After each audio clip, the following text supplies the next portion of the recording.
Hello and welcome. One moment, please, while I fix some of your cameras. They're not working as they should. And we're on. Thank you very much. Today, we are going to talk about a Democrat retiring, admitting something.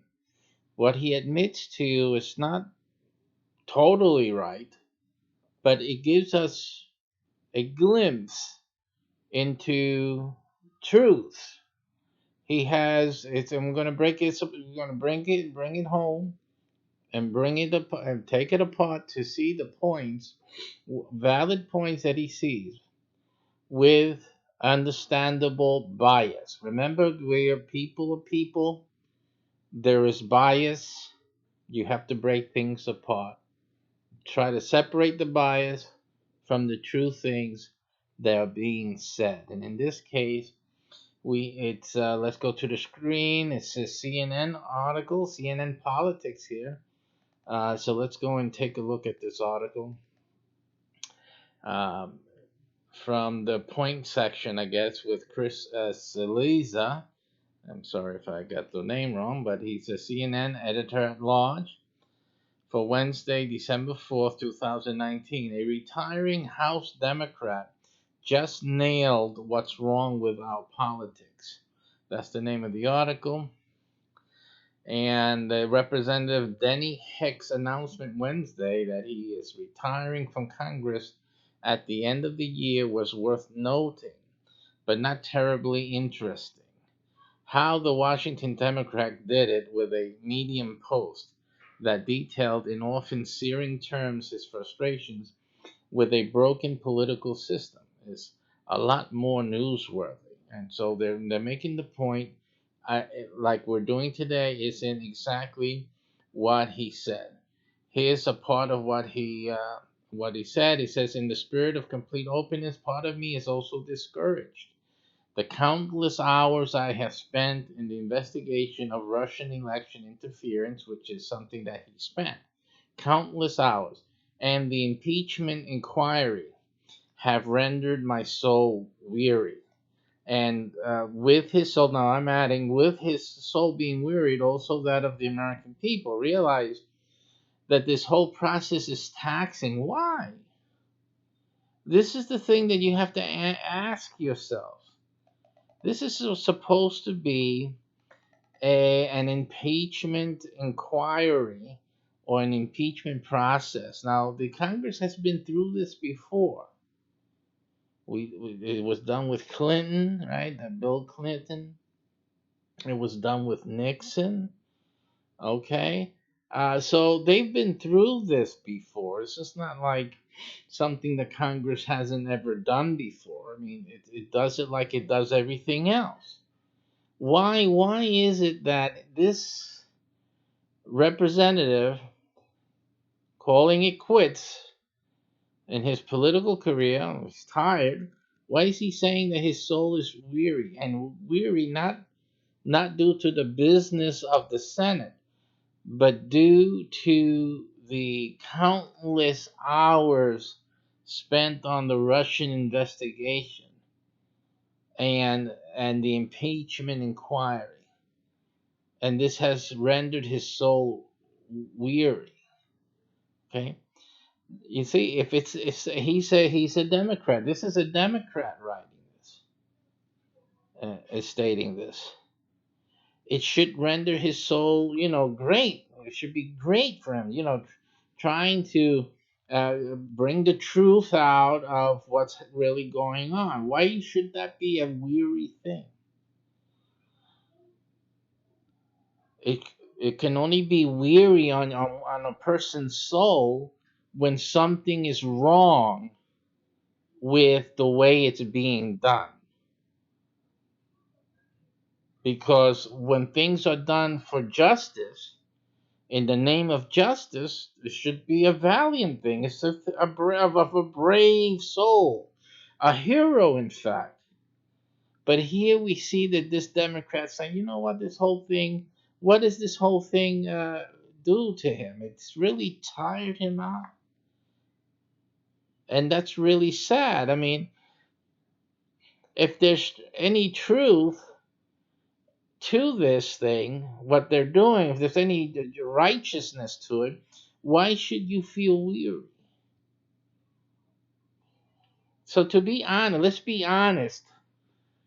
He's not going to retire, and he's not going to poo poo everything the Democrats are doing, even with this weary, countless investigations of Russian election interference and impeachment inquiry. Even with all this weariness, he's not going to poo poo the Democrats.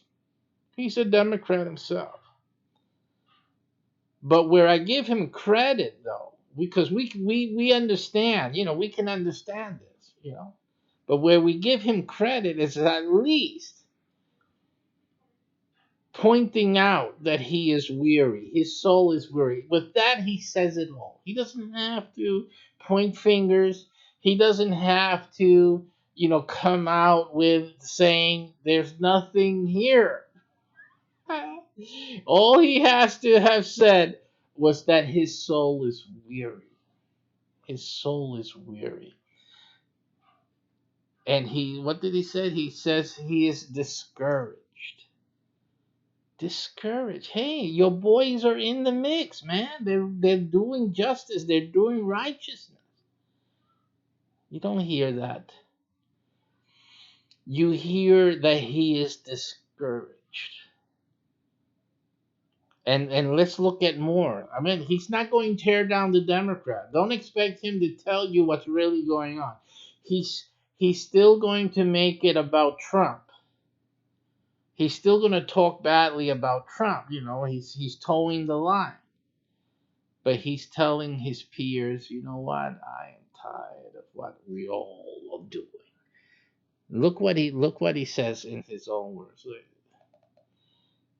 And remember, you gotta read through what he said. He says he says he's discouraged. Now he's throwing it on the whole Congress. So he's not staying with his Democrats. Now he's going to push it on, and a lot of you will look at that. He's going to push it on the Republicans. Look what he does. I will never understand how some of my colleagues, in many ways good people, could ignore or deny the president's unrelenting attack. What about the Russian election interference? About the impeachment inquiry? No. His undenying and unrelenting attack on a free press. This is what he is talking about in terms of Trump. He left the issue of the Russian election interference, and impeachment inquiry. He left that area to now try to confuse the issue. This is fantastic work here, by the way. How does he confuse the issue? Because he brings in Trump with something else. Trump, unrelenting attack on a free press. His character assassination of anyone who disagreed with him. And his distant relationship with the truth. Okay?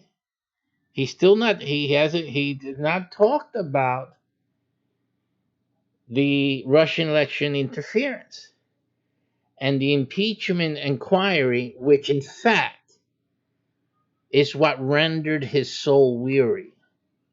See, you guys have to understand when people speak, what is it that they're saying?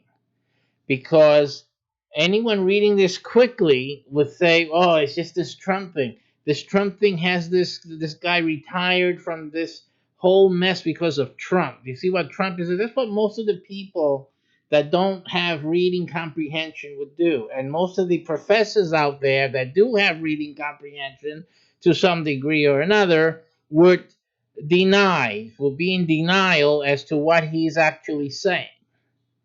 But not us here, right? We can see. We can see the differentiation made from one statement to another.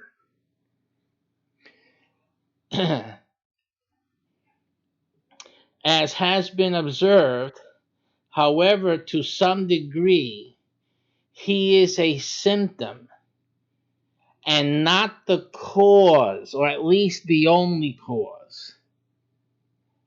See? And this is the thing, this is the admittance he's making, that it's not really about Trump. This is not an issue about Trump. And when he's talking about Trump, he's saying, as has been observed, however, to some degree, he is a symptom and not the cause, or at least the only cause. The truth is that civic discourse began degrading before him. Before there was Trump to be angry with and to be hateful against, and the Trump supporters to be hated and whatnot, and vice versa, right? Before that, civic discourse began degrading. So what this representative is stating is that we do not have, or at least we don't have a formal level of civic discourse, of the way we talk about issues and debate each other. Debating is fine. Debating is it's a pursuit of the truth. That whole system has degraded. The public square has been degraded and I believe abandoned really in favor of something else, which is what they're gonna what will be brought out in a minute. It says here that at times it is as though there are no rules, no law. What are rules? Law. At times it is as though there are no rules, no law, they're not following what? Due process or boundaries. Now, the only one, who is the only one here supposed to be following the rule of law and the boundaries? Because we already know Trump is under investigation. Trump is being impeached. Okay, so he is the target. He is the focus. But who is the one that's supposed to be following rules and boundaries? The Senate and really the House of Representatives. It hasn't gone to the Senate yet, but the Democrats in the House of Representatives who have the majority. There are no. It seems as though it says at times it is as though. He doesn't say it seems. That's the way I thought. No, no. He says at times it is as though there are no rules, no law. They're not following the law. They're not following due process or boundaries, in fact. Because he cannot be suggesting that the House of Representatives is above the law. Can't be suggesting that, is he? Can't be. So what he's complaining about is where he's sitting. From where he's sitting, he can't talk about the Senate because he doesn't sit at the Senate. His seat is in the House of Representatives. And he's talking from that perspective as a Democrat.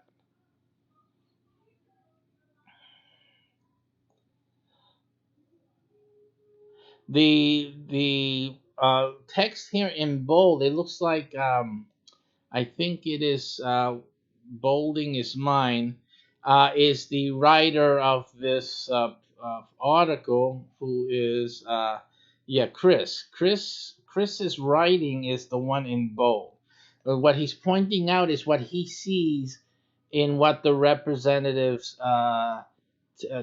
statement is directing itself toward. And what the article's author says is that success seems to be measured by how many Twitter followers one has, which are largely gained by saying increasingly outrageous things. And I'm going to tell you that just in the previous broadcast I had today, I had a broadcast today on what it takes to get a black female president elected here in the United States. I didn't go too deeply into the subject, but the title was that, and we covered an article which was talking about the black female candidate we just had come out who dropped out, etc., and other political figures.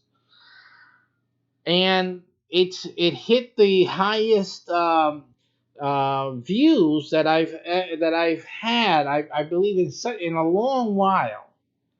And what he says is absolutely. I do a lot of videos on different things, different topics, but nothing was so well viewed. You know, as you can tell, with that urgency and excitement, people started viewing it as that broadcast, the previous one to this, because of the title. Because that's all people read first. It's not the content, but the title. And this is right, spot on. But people see increasingly outrageous things or topics, titles that are in hot debate at the moment. That's what gets people's attention to your social media content and your profiles and things. This guy is right on board. Yes, yes, yes. The more personal, the better. There's simply too many hyperbolic adjectives and too few nouns, right? And again, this goes out to even the accusations. Everything's an outline. So everything is prepared. Instead of being a search for the truth, it's a search for a better headline. And that's what people have to realize in the political atmosphere, which has not ceased to be from the 2016 campaign, has continued. And the Democrats have basically admitted to it. They have continued their campaign against Trump, the Trump 2016 presidency. That has not ended. They continue, and now it's becoming the anti-Trump campaign of 2020. But there's been no break. There has been no break at all. That it started from day one and has continued. And again, it is not a focus on seeking the truth, because if that was it, then he would not, this Representative Heck would not be weary. He wouldn't have been weary. When you have a just cause, you do not grow weary. It is just. You grow stronger, not weary. But he is on the inside. He sees what's going on for real in the meetings where the cameras are not viewing, where the microphones are not hearing. He is back there where the planning and the scheming is going on, and I admittedly I put in unabashedly scheming, because you have to find some weight that is making his soul weary. Because this admittance by a Democrat is what it is. It's an admittance that what's going on is weary to his soul. He is weary. And he specifically mentions the Russian election interference, the investigation, which is the Mueller thing. That failed in its proposed attempt. And then, now the impeachment inquiry. And so what we get is that feeling you get, that these guys are trying to stick something on stainless steel, and it gets frustrating. And the things that you have to do, and we all have to agree to, I'm speaking in terms of what the thinking is, inferred by his comments here, that go against his personal moral compass. His compass seemingly still functions to some degree. And basically, when he sees it, he says, well, you guys are doing something that it's vexing my soul.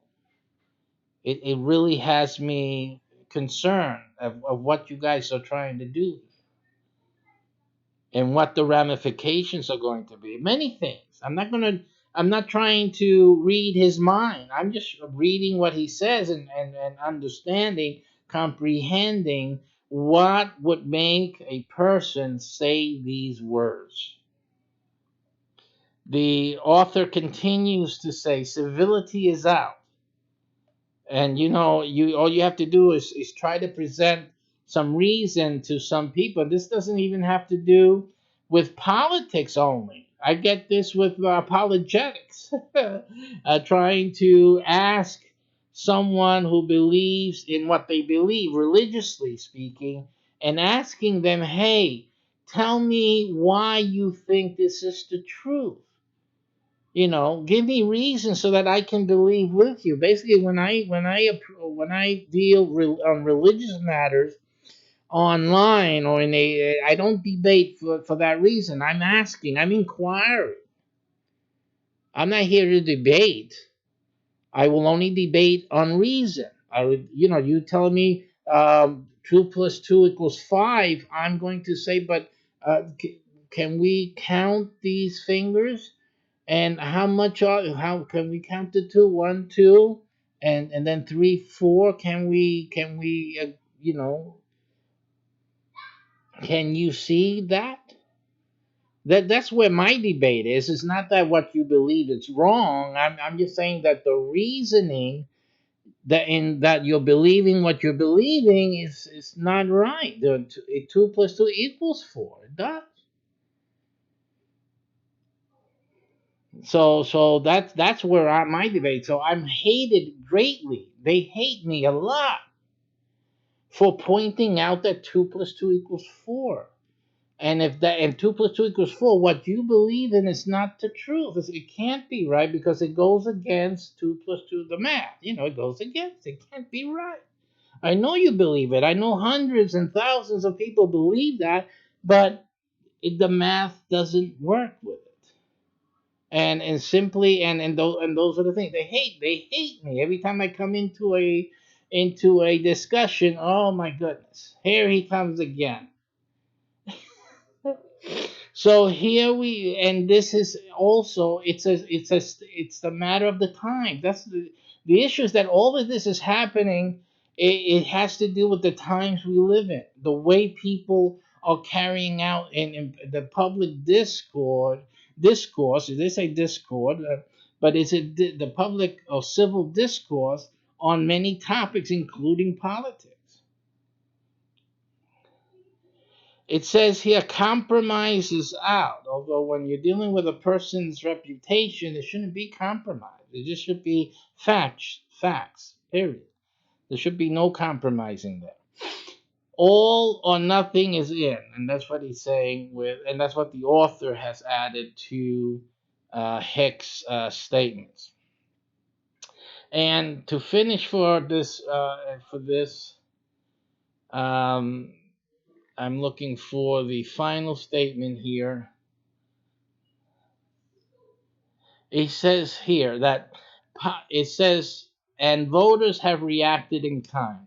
While they often say they want leaders in their parties to work with the other side, the practical reality is that compromise is understood as capitulation. That means giving up by the basis of both parties. See, so in other words, it's become a party issue, not an American issue. And this politician has figured it out. What's going on now in Washington, and not just in Washington, in your local politics, it's just about the party. It isn't about being an American any longer. I don't think most Americans know what it is to be an American. And a lot of people who make comments, their comments and commentary, they don't they don't speak according to American principles. They're speaking in selfish perspectives, and they say things like "vote for your interests."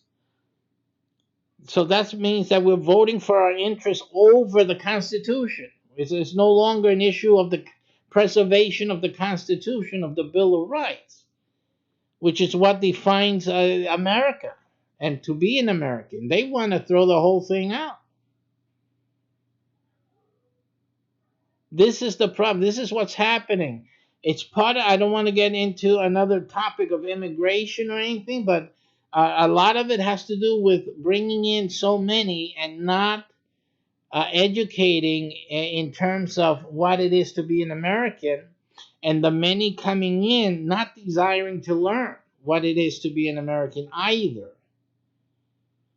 They just want to be whatever their country was before in America. That's what they want to be. They want to be whatever they were before in America. We don't have a citizenry class for that here. And the question becomes, should they really even be allowed to vote? If we had a class for such a person, the country is based on citizens, on people who are going to support the United States of America, who are going to defend her. But if they don't even know what she is, and they don't care for what she was or is now, then other than the source of income or source of hope or source of whatever their interests, then this is where we have a serious problem, Houston. We have a problem. Okay? There is not only no political incentive to work together, there is a disincentive to do so. It is likely to draw you a primary opponent who casts you as insufficiently loyal to the principles of the party. So he's going through the issue that, are you a Democrat? I mean, what's wrong with you? Yeah, well, because the Democratic Party has moved on, has shifted, and now he doesn't have a place to be, to fit in, because of course he went to Congress for a specific reason, and an honest one, and a sincere reason to be a representative in the United States Congress. But the Democratic Party is doing something different. Politicians, being reactive creatures by nature, do what they believe gives them the ability to get reelected. This is a slap in the face to other Democrats.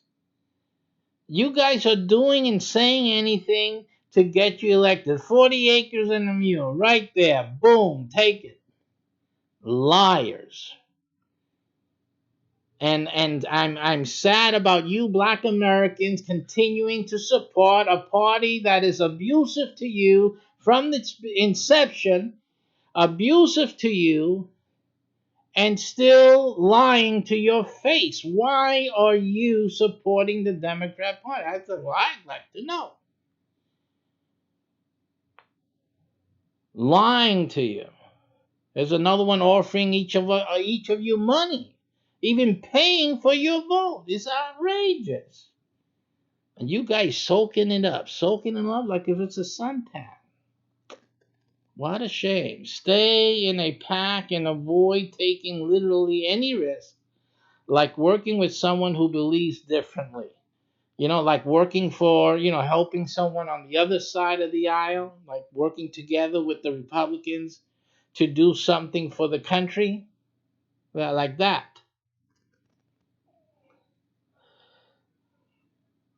And he finishes off with saying, which you guys should read it yourself, because you have to read and let it soak in for yourself. Get the proper, personally. You receive the message personally. So head on over to CNN Politics and look for this article.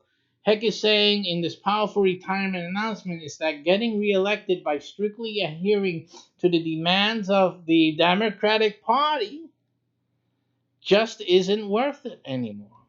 Right? It just isn't worth it. That for people who came to Washington to try and get things done, it's a miserable place to be. And that's a striking yet truthful confession of the way things are today in Washington, D.C., with a tiring and vexing attack on the president of the United States. And not that he's towing the line. He's not going to just come out and say it, but he's weary. What he did say. Let's accept what he did say. Mueller investigation, Russian interference investigation, impeachment inquiry. My soul is weary. Democrat, your soul should be weary. Don't overtax it. Do the right thing on Election Day, November 2020. Deliver your message and rise up against the BS. And if you want your 40 acres and a mule, you just have to keep listening to my programs, because as far as I know, I'm the only person that has a program for you to get 40 acres and a mule. I'm actually doing that, and I'm Republican. Of course, because the Democrats, none of them will ever do that for you. Have a good one, and see ya at the polls. Take care.